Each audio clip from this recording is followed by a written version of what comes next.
రామకథాసుధని ఆస్వాదిస్తున్న రసజ్ఞులైన శ్రోతలకి నమస్సుమాంజలులు. మంచి విషయం యూట్యూబ్ ఛానల్లో శ్రీమతి ఎస్టిపి సీతమ్మ గారు రచించిన శ్రీమద్ ఆంధ్ర వాల్మీకి వచన రామాయణం బాలకాండలో 21 సర్గలు పూర్తి చేసుకుని ఇవాళ 22వ సర్గని చదువుకోబోతున్నాం. 21వ సర్గలో 20వ సర్గలో విశ్వామిత్ర మహర్షి దశరథ మహారాజు దగ్గరకు వచ్చి తన చేయబోతున్న యాగ రక్షణకై రామచంద్రుణ్ణి పంపించమని అడగడం, దానికి దశరథ మహారాజు తటపటాయిస్తూ ఉంటే బెంగపడుతూ ఉంటే వశిష్ఠ మహర్షి ధైర్యం చెప్పడం ఇదొక మహత్కార్యం అని చెప్పి విశ్వామిత్ర మహర్షి యొక్క ఔన్నత్యాన్ని వివరించి వశిష్ఠ మహాముని దశరథుని ఒప్పించడం మనం ముందు సర్గలో విన్నాం. ఇప్పుడు 22వ సర్గలో జరిగిన కథని తెలుసుకుందాం. దశరథుడు రామలక్ష్మణులను విశ్వామిత్రుని వెంట పంపుట. ఈ ప్రకారముగా వశిష్ఠుడు చెప్పగా సంతసించిన వాడై ముని వెంట పంపుటకు గాను రామలక్ష్మణులను పిలిపించిన దశరథుడు. వారు సంతోషంతో వచ్చిన వెంటనే వారిని దీవింపగా వశిష్ఠుడు వారిని దగ్గరకు తీసుకొని నిష్ఠగల మనస్సుతో మంగళకరమైన మాటలతో మంత్రపూతముగా ఆశీర్వదించెను. అంత తండ్రియగు దశరథుడును ఆ చిన్ని కుమారుని శిరము మూడ్కొని మీద చేయి వేసి మనస్సునందు ప్రేమ పొంగుచుండగా విధాతృ సమానుడగు మౌనికి బిడ్డలనప్పగించెను. ఈ విధముగా గాదినందనుడు వెంట దశరథుని కుమారులు నడుచుచుండగా మెల్లమెల్లగా సుగంధి మారుతములు చల్లని స్పర్శ గలగచేయుచూ వీచుచుండెను. దేవతలు దుందుబులు మ్రోగించిరి, పువ్వుల వాన కురిసెను, శంఖ దుందుబుల మ్రోతలు చెలరేగెను. ముందు విశ్వామిత్రుడు నడుచుచుండగా అతని వెనుక కుడి చేత ధనువు ధరించి చిన్ని గిరజాల జుట్టు ముచ్చటలు గొలుపుచుండగా తనకిష్టుడగు తమ్ముడు వెంటరాగా భూషణముల కాంతులచే దశ దిశలు వెలుగుచుండగా తన్ను జూచు కోర్కతో పట్టణములోని పురుషులును స్త్రీలును మాటలు రాని వారి పోలిక నిశ్శబ్దముగా గుంపులుగా గూడి చూచుచుండగా రామభద్రుడు నడవసాగెను. పువ్వు బోడులు పువ్వులను చల్లిరి, మంగళధ్వనులతో దిశలు ప్రతిధ్వనించుచుండెను. రామభద్రుడు కనిపించినంత వరకు తల్లులందరూ కిటికీల వద్ద నిలిచి చూచుచుండిరి.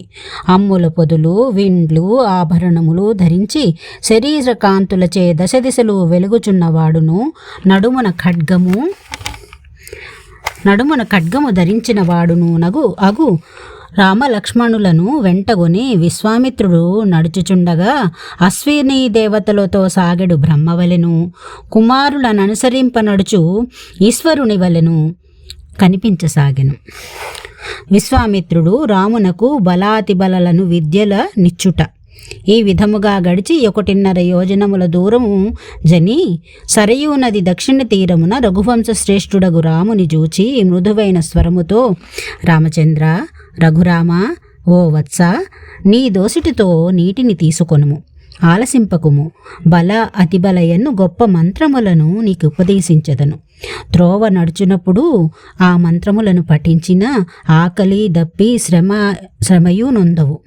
నీవు నిద్రించుచున్నప్పుడు గాని ప్రమాదములందు గాని రాక్షస సమూహములు నీకెట్టి ఆపదను గలిగింపలేవు. భుజబలములందు నీకెవరూ సాటి కాజాలరు. జ్ఞానమునందు సౌభాగ్యమునందు పరాక్రమనందును ధీరత్వమునందు నీకు సమానులు ఉండజాలరు. కీర్తి హెచ్చుగా గల్గును. జ్ఞానమునకు తల్లుల వంటి వగు ఈ మంత్రములను జపించుట చేత బుద్ధి మహిమయు యుక్తి పటుత్వము హెచ్చును. ఇది ప్రజాపతి సంతతి అని తెలుసుకును. పవిత్రమగు ధర్మ నిష్టగల నీవే ఈ మంత్రములను పుచ్చుకొనుటకు తగినవాడవు కనుక ఇచ్చదను పుచ్చుకొనుము. ఆలస్యము చేయుట తగదు. నీవు మనస్సులో ఏ పని తలచినను తప్పక జరుగును, సందేహము లేదు. నీకివి ఇచ్చుటచే పెక్కు ప్రయోజనములు గలుగుగాత అని విశ్వామిత్రుడు ఆజ్ఞాపింపగా ఆచమనము చేసి శుచి అయి రామచంద్రుడా మంత్రద్వయమును పుచ్చుకొని తేజస్సుతో శరత్కాల చంద్రుని వలె ప్రకాశించెను. వేగముగా గురువగు విశ్వామిత్రుడు చెప్పిన కార్యమంతయు పూర్తి చేసెను. ఆ రాత్రి అంతయు ఆ ముగ్గురు సుఖముగా నచ్చటనే గడిపిరి. అప్పుడు దశరథ రాజనందనులకు అనువుగాని గరిక పడకలయందైనను కౌశికుని మంచి వాక్యములచే మైమరచుటచే సుఖనిద్ర యొడలెను. ఇది ఇల్లు విడిచిన తరువాత మొదటి రాత్రి ఆ రామలక్ష్మణులకి విశ్వామిత్ర మహామునితో. ఇంతటితో ఈ సర్గ పూర్తయిందండి. వచ్చే సర్గలో కథ తరువాతి ఏం జరిగిందో అనే విషయం తెలుసుకుందాం.